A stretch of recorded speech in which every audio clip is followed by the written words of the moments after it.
Well, rest in peace. This just confirms that if someone like Orga can die, then everybody's on the chopping block. I mean, we're already very aware that we are in the final stretch of the series. It's about to end.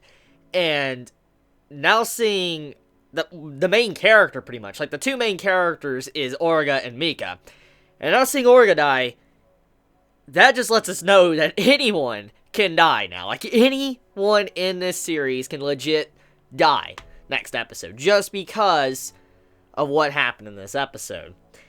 That was a really sad and shocking moment, because, let's be real here, Orga, he's had so many death flags that, honestly, I just kind of overlooked them, because, I mean, this man has cheated death so many times, not because of just plot armor, but because, honestly, the way he's carried the series, the way he's led Tekkadan, and he's overcome all of these impossible odds throughout all of these episodes, like 40 plus episodes, I assumed he was probably going to make it to the very end, but apparently not. And in all honesty, I thought Mika was gonna die first. Like, I legit thought Mika would be the first one to die out of Orga and Mika. I figured he would die first, and then maybe Orga would die. But no, Orga dies first, then probably Mika next. I'm like, yo, what the fuck? Like, yo, this just, like, it blew my mind. I'm like, damn.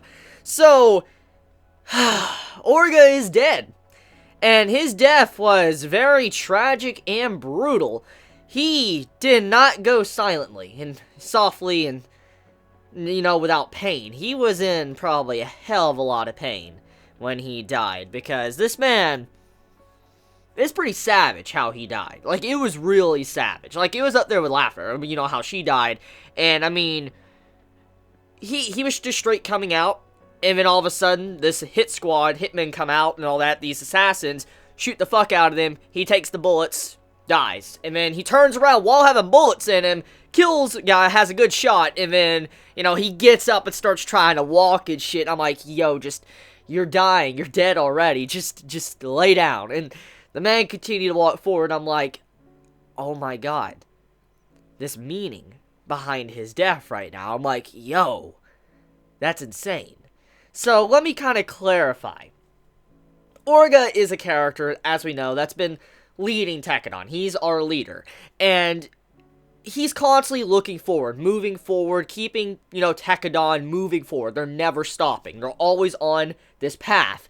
And even when Orga knows he was dead, he moved as far as he could before he dropped dead.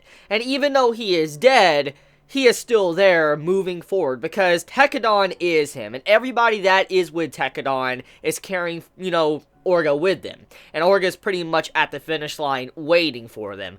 And it's a very sad moment when you see this man just get up and he just continues to walk and all that. And you see blood all over the place. He's just pouring blood. And you just see how he's just walking. And then he falls down.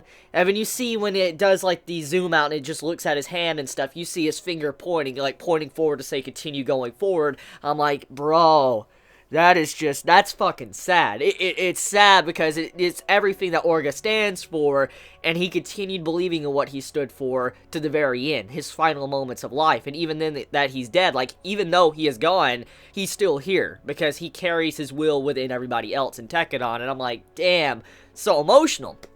So, yeah, I mean, it was completely unexpected. Like I said, I thought Mika, of all characters, like, I figured Mika was gonna die first before Orga. Like, Orga would probably die the final episode, and then Mika would, like, die before him. But that didn't happen. I'm like, holy shit. And, yeah. So, may you rest in peace, Orga. You were a good character. I enjoyed you throughout the entirety of Season 1 and Season 2. And it was just sad to see you go. But, I mean, as I've learned when it comes to Gundam, characters can die like that. And I mean, it's a good thing, because there's not a lot of plot armor in this series, but there is only one character that defies all the logic in this series, and I'm like, Eok. Now that I've talked about the depressing scene with Orga, I just need to get out my rage real quick, okay?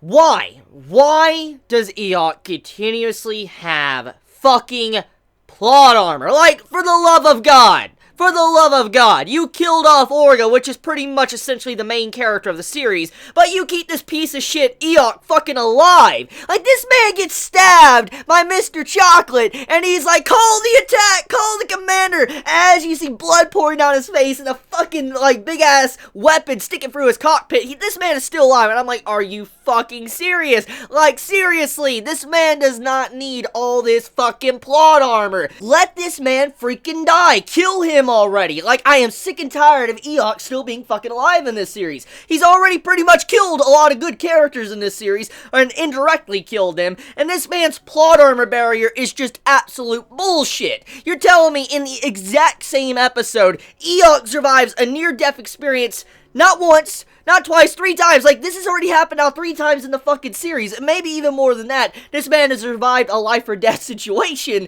And you're telling me in the exact same episode, fucking Orga, our MC, dies. What the shit, Gundam? What the shit? If you're gonna kill off a main character, at least give me happiness by killing Eok. Like, for the love of God, do that. Okay, so enough of my mini rant. Like, that shit makes me so mad with how that man continuously defies death. Like, I swear this man's fucking immortal or something. Like, he has to be immortal. Like, how does this happen? How does the man continue to live after everything? Just how the fuck? Oh yeah, let me just drop that, okay? Because I'm just getting angry with just thinking about Eok and how he survived, but someone like Orga dies. I'm like, are you fucking serious? So, the death flags were obvious in this episode. Besides previous episodes and the flags popping up all over Orga, this episode really nailed home that he was going to die. But like I said, I was just kind of overlooking it because he's already defied death so many times. And when he got that gun from Mika, I'm like, yo, like, damn, like, that's like going into how they met and shit. I'm like, there's just no way. I was thinking like, nah, there's just no way he's gonna die. But the scene carried on, and, you know, he got shot the fuck up, and I'm like, oh my god. So, let's dive into who possibly did it. It's not clarified who ordered the hit squad on Orga. It's not. There's guesses, speculations, but you don't really know who actually did it. Now, here is my theory, or theories, on who did it. Now, there's 2 people that come to mind. There's this one dude called, Noblest, or whatever his name is. I think that's his name. It starts with an N. It's like N-O-B or something. It's like Noblest, Noble, or whatever his name is. But, that dude that was talking to Kudelia in last week's episode, I think the men that popped up in this episode were his henchmen.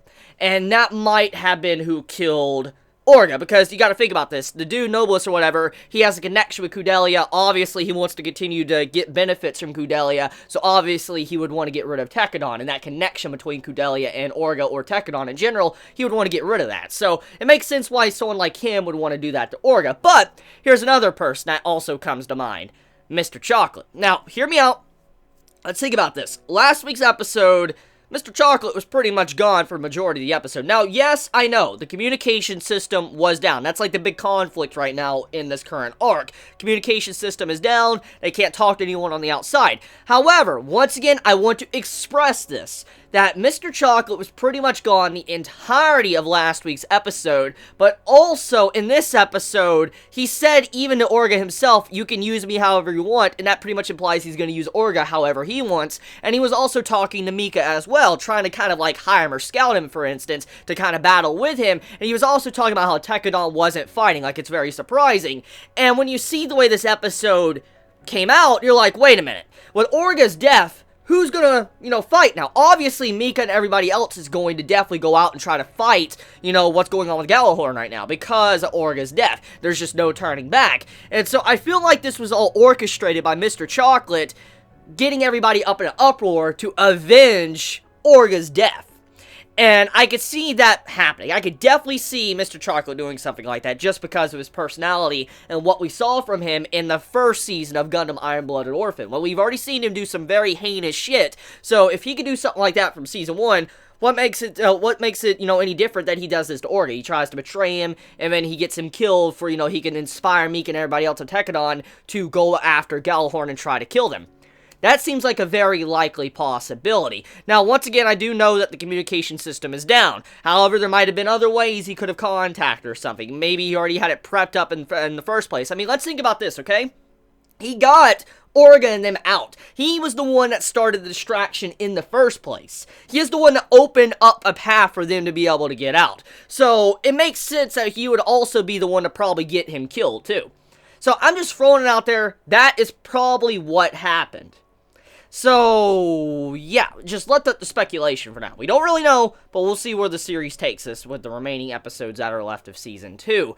So, besides all of that, let's talk about Mika and his relationship. So, since Orga's dead, like, that man dead as fuck, Mika could die. Oh, yeah, like, I mean, if there was any chance that Mika was going to live, that pretty much just went out, whoop, out the window. Like, that's gone. That fucking is gone, because now, with Orga being dead, and now Mika most likely going to be going all in because of what happened to Orga, we can assume that this man going to die now. Like, Mika's dead as hell now. Like, he was already dead when he decided to have a baby with Atra, but now seeing this in this episode, the man is surely going to die now. So, yeah, I'm just waiting for his, death that's going to be coming probably next week, and it just like, Mika, even if before he dies, that man seriously has a legit harem going on. Like, he has Kudelia and Atra. We already saw that in last week's episode. But in this episode, both of them kissed Mika on the cheek. And I'm like, bro, like, Mika, you fucking lucky. You're fucking lucky. Like, are you serious right now? Like, they both have accepted you. They both love you. Even though Atra has, Mika's child in her, she's fine with Kudelia just getting up all over her man and all that. I'm like, oh my god, like, that is legit happening. Like, this is a legit harem. I'm like, they're both fine with it. There's no jealousy. I'm like, holy shit, this is legit happening. So, yeah, just still surprising me. It's still surprising to see an actual harem with Mika, Kudelia, and Atra. I mean, the signs were there in previous episodes of Season 1 and Season 2, but holy crap. So yeah, that's about it. I mean, the episode was straight fire. It was a good episode, brutal episode, sad episode, a very symbolic death, and I just can't wait to see what happens next and who is on the chopping block next week. So let me know your thoughts in the comments below. I love you all so much. You have a wonderful day or night wherever you live. Please be safe. Chibi out.